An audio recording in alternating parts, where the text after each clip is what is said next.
I just have to do my exercises. It's important to keep up with.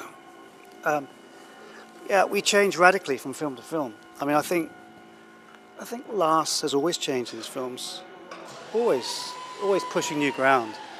It's harder for a photographer to do that officially because cinematographers work in allegiance and alliance with directors, and if you don't have a group of people around you who want to do that, then as a cinematographer you have to conform or comply with your associates' desires. And if I'm working with a director who doesn't want to lift the stone up and change things and play around, then I won't be able to. Or if I do, I'd be going across his path and I'd probably be fired. The thing about Lars is he's not the only one, but he's a very good example of a director who is interested in demanding a great deal of his recruits, his troops, and pushing film language, always. You can't find a film he hasn't done that.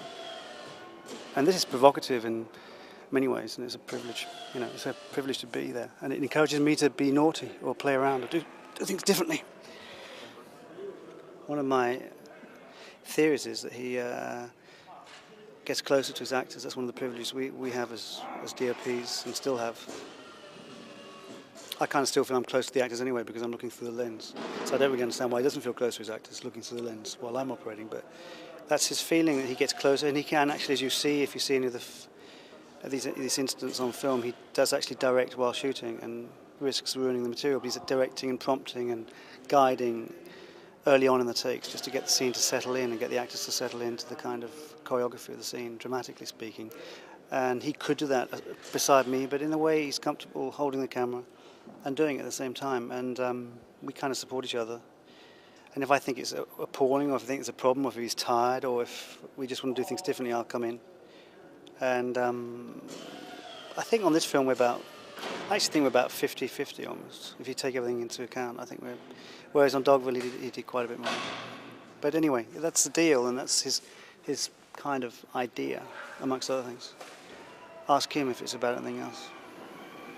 I'm used to working, kind of giving areas of my official responsibility. I'm used to giving creative license out to people around me, and in that sense, as far as my own official division of labour is concerned, he's an operator. But operators normally do exactly and precisely what you tell them to do, and that's the interesting thing here, which I find quite provocative but quite interesting.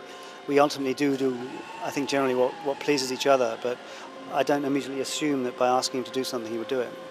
He'll follow his own route, and I'll watch him and I'll try and understand intuitively what he's trying to do, and then I'll try and inspire him, encourage him, and help him.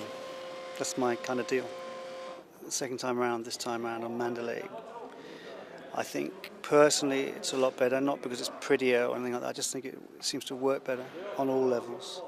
I didn't feel dissatisfied about what happened on Dogville, but I just think Dogville was the beginning of a learning curve, and it is an odd way to work. It's an interesting way to work, and you've got like an amazing amount of high standard professional people behind me and in front of me, kind of specialists working in their own areas, but across cut from what they normally do. It's just different. They have to think differently, and I think that's creative and provocative and inspiring, and that was more difficult first time around. Now we're more prepared for it, but it's still demanding and interesting and different. Everything's like a journey. It's a path, and it's your discipline increases, maybe your awareness increases, your knowledge increases, your wisdom, cinematic wisdom, improves, and maybe the more films I do, the more peace I kind of get within myself, despite the pressure and the noise, and the work going around you. You have to keep calm. You have to maintain some kind of mental intelligence surrounded by chaos. That's our job, and that gets easier and easier the more films you do. But as I say, for him, working with him, it's a gateway into a new domain every time. And even though this is part 2 of a trilogy, things are developing.